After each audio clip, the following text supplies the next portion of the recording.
Rachel Monroe, 19F. The cost of truth ***. My car. It wasn't just metal and tires, it was 4 years of sweat and sacrifice. Every overtime shift that left me bone-tired. Every instant noodle dinner eaten just to squirrel away another dollar. At 19, a college student like me, this new car with its soft new steering wheel cover, and that lingering new car smell. It was a gleaming symbol of the independence I'd fought tooth and nail for. It was my pride, my proof that I could build something real piece by painstaking piece with my own hands.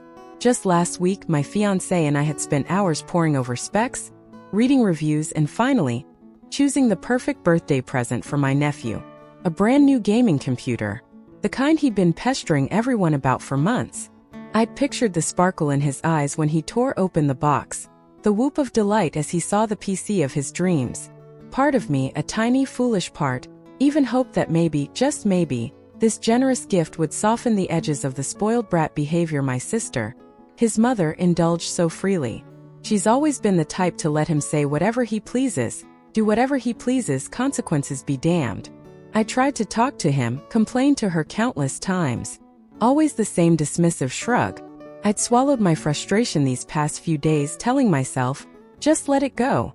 It's his birthday tomorrow. Just ignore it. Always. But today, everything took a hard turn. A boundary I didn't even know I had was violently breached.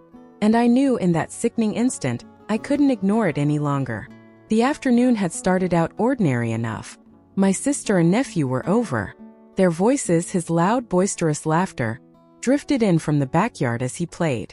I figured with her out there supervising, I could slip inside to put the chicken in the sink to thaw for dinner. The hum of the refrigerator, the gentle gurgle of the tap water. A false sense of peace settled around me. And then a sound.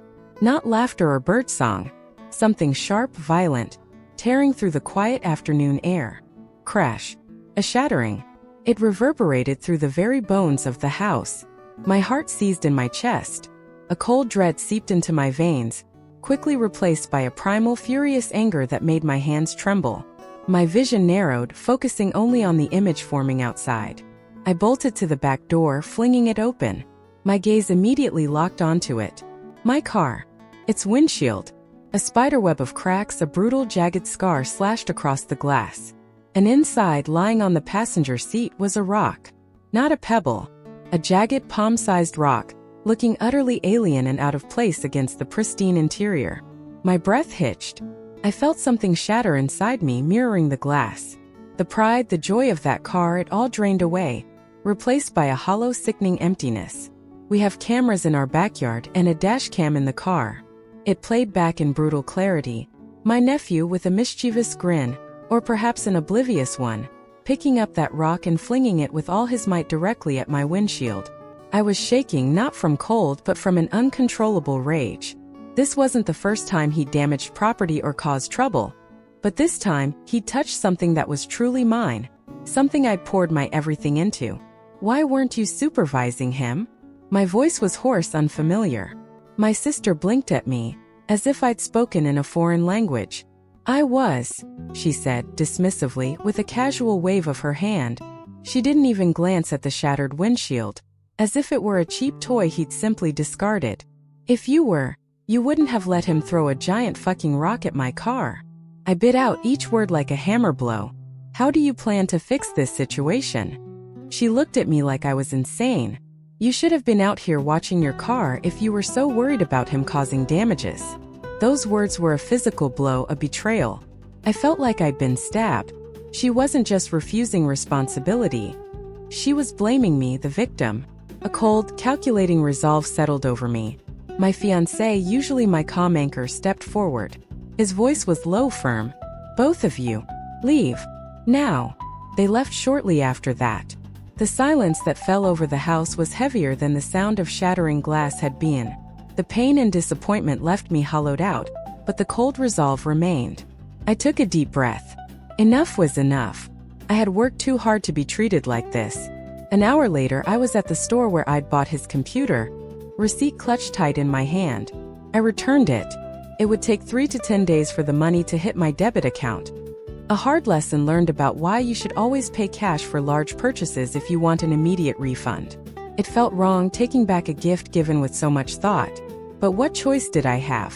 When the person responsible for the damage flat out refuses to pay, you have to protect yourself. This was my car, my hard-earned asset, not some replaceable toy. A few hours later, my phone buzzed. A text from my sister. Can you bring nephew's name as gift to me today? I want to have all his gifts there for his birthday party tomorrow. The sheer audacity of her casual request made my blood boil. She hadn't even mentioned the car. No apology, no concern, just the usual entitlement. My fingers flew across the keyboard, each character a hammer striking against wood. Sister, I will not be bringing nephew's name as gift to the party. He damaged my car, which by the way will cost a lot of money to fix. You didn't seem to care that your son damaged property that wasn't his. I returned his gift to get the money back, to pay for damages since you won't pay for damages. The silence that followed was louder than any shout. A moment later, my phone rang. It was my mother. Their voices, usually warm and comforting, now sharp, accusatory. You made the poor boy cry. You little monster. He won't have a present from you at his party, she shrieked, her voice thick with self-righteous indignation. My father chimed in. You're embarrassing the family. You should have been more understanding. They completely ignored the core issue. My nephew's tears weren't my fault. They were the consequence of his actions and his mother's refusal to discipline him. But in their eyes, the blame always fell on me. Always. I was used to it. I always had been.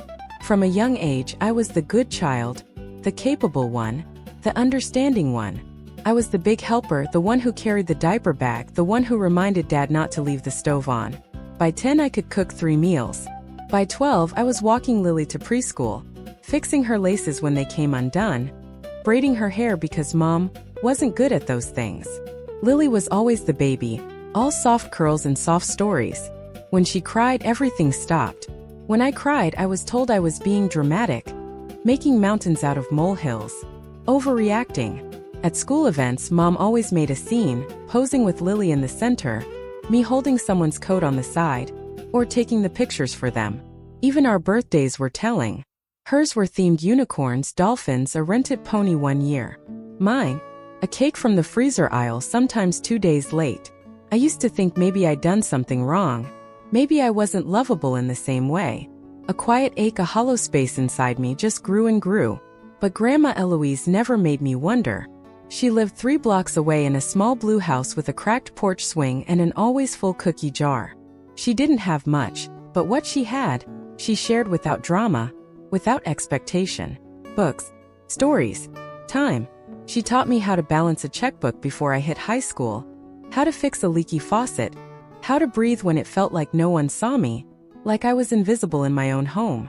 And when she got sick, lung cancer, slow and mean, I was 16. Mom couldn't handle hospitals, said the antiseptic smell made her nauseous. Dad worked late, said his job was demanding. So I went. Every day. I changed her bedding, learned her med schedule, sat through appointments. Lily came once, sat in the corner, posted a photo with a somber caption, and left early. But when Grandma passed, I was the one who found the will, tucked into a tattered copy of Little Women, filled with her notes and dog-eared pages. In it, she left me her house, her car, a small savings account, and a note. You were the one who stayed. Not because you had to, but because you saw me. It wasn't about the money. It never was. It was the first time someone chose me out loud, openly affirming my worth, not based on my utility or some role I was meant to play. It was a validation, a kind of peace I didn't know I desperately needed. At the funeral, people whispered, their voices cutting through the somber air. My mother looked like she'd swallowed vinegar. Her face pinched despite her attempts at feigned grief. Lily, in white lace and dramatic eyeliner, barely made eye contact with anyone, glued to her phone. 3 years later, she was the one who told people I had taken advantage of Grandma.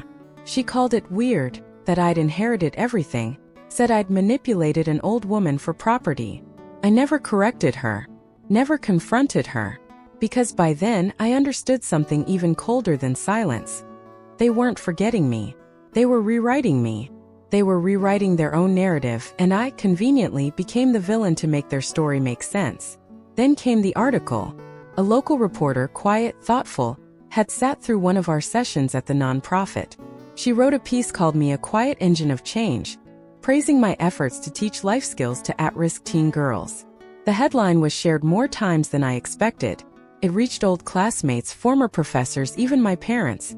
It was a wave of external validation, something I'd never quite received from my closest family.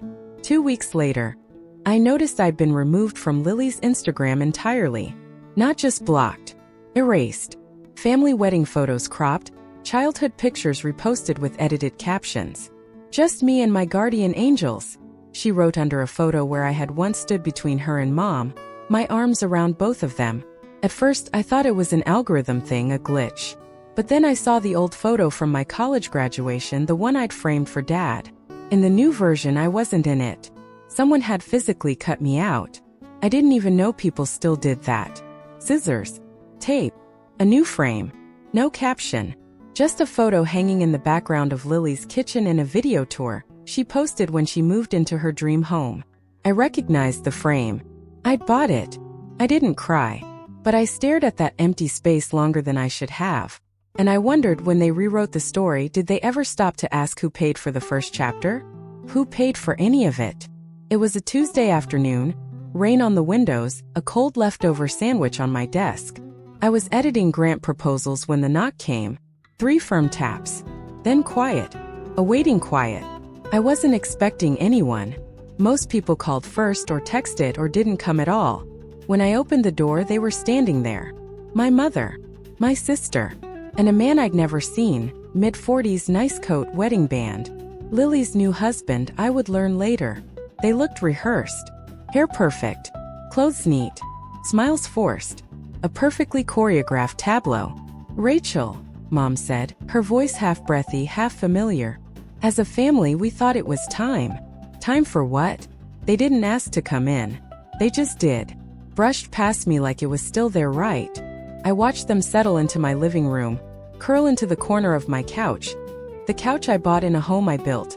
Asking for trust they never earned, with voices that had once called me ungrateful.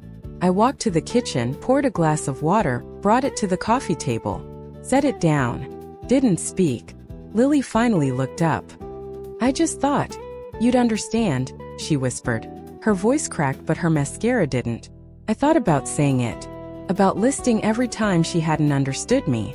Every time she left. Erased. Rewrote. Instead, I just looked at the water and waited for it to go still. They didn't stay long. Didn't finish the pitch. Didn't finish the water. The door clicked shut behind them with the kind of quiet that feels heavier than a slam.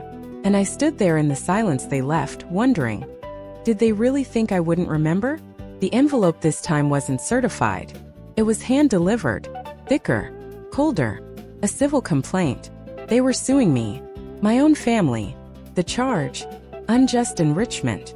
They claimed I'd used undue influence to inherit Grandma Eloise's house and savings, that I'd manipulated her, isolated her, cut them out.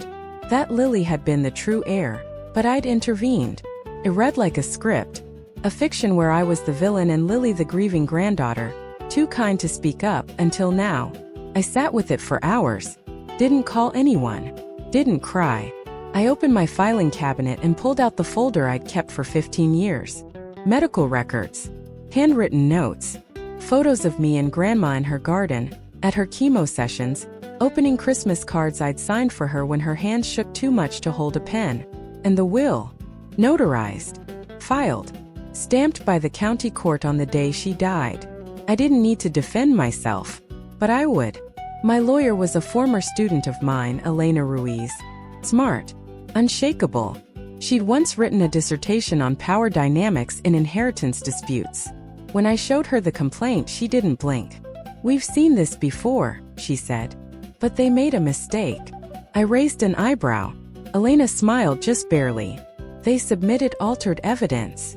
Lily had forged documents, emails supposedly from Grandma, notes that didn't match her handwriting, even a draft of a revised will that was dated 2 weeks after Grandma's death. They didn't even bother to check the hospice logs. Grandma had been unconscious by then. We didn't counterattack. Just submitted proof. Point by point. Quietly. Firmly. When the deposition day came, Lily showed up in pearls and a black blazer, as if it were a family brunch, looking like the picture of wronged innocence. Mom sat beside her, pale but composed, with the practiced air of someone who had rehearsed this performance 1,000 times. I didn't speak much. I didn't need to. Elena did. Calm, methodical, with the precision of someone who had waited her whole career for a case that spoke for itself. Lily stumbled when asked about the timeline, changed her story, then changed it again. She stammered, her clumsy lies unraveling. By noon, her lawyer requested a break. By 2 p.m., they asked to settle. Elena declined. She wanted it on record. 2 weeks later, the judge dismissed the case with prejudice, called it a malicious and frivolous attempt to distort documented history.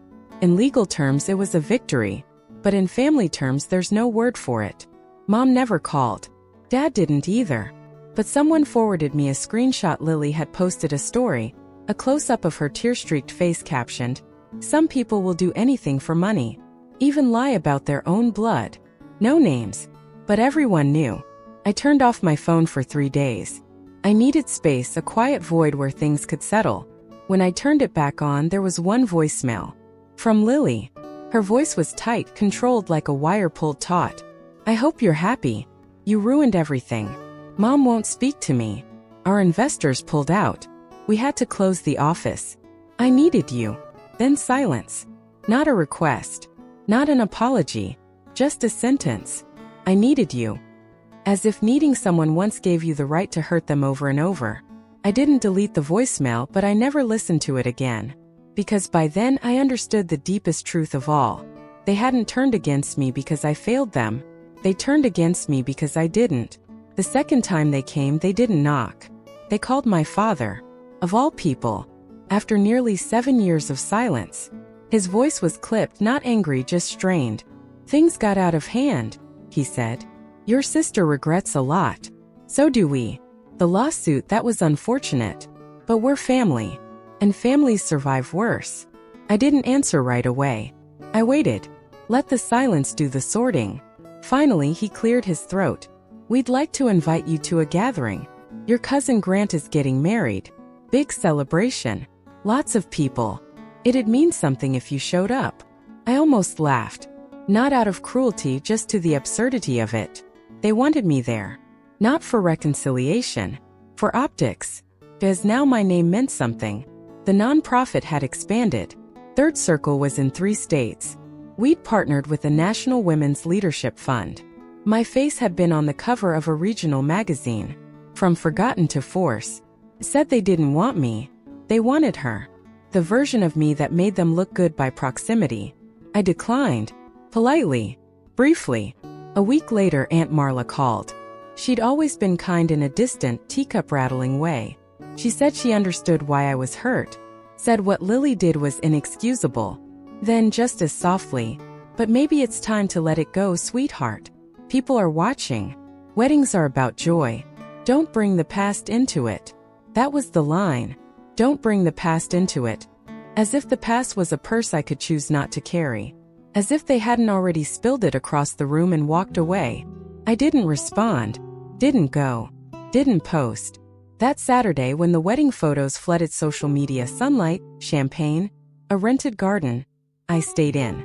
Lit a candle. Read one of Grandma's old paperbacks. And when the doorbell rang just after dusk, I looked through the peephole. It was Lily. Alone. No makeup. Hair back. Eyes red. She didn't say anything.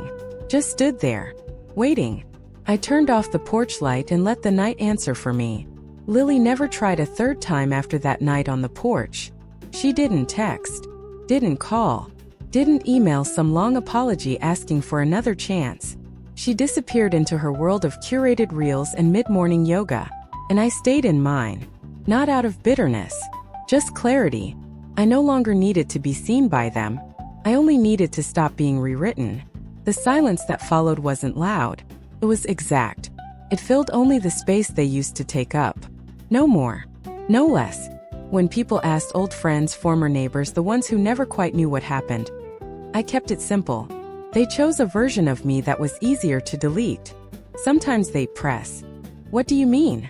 And I'd just say, "I was there. They just didn't want to see me. That always ended the conversation. No one had a reply for that. Because the truth doesn't need to shout. It doesn't need to be proven or paraded. Just needs to be said. Once. I didn't write them off.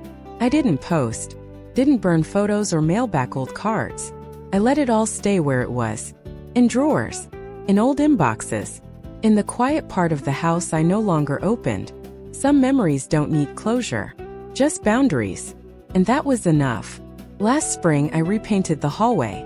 A soft gray. Clean. Calm. I took down the photos. All of them. Not in anger. Just necessity. Dust had settled behind the frames. Time had moved ahead of them. 1. I almost left.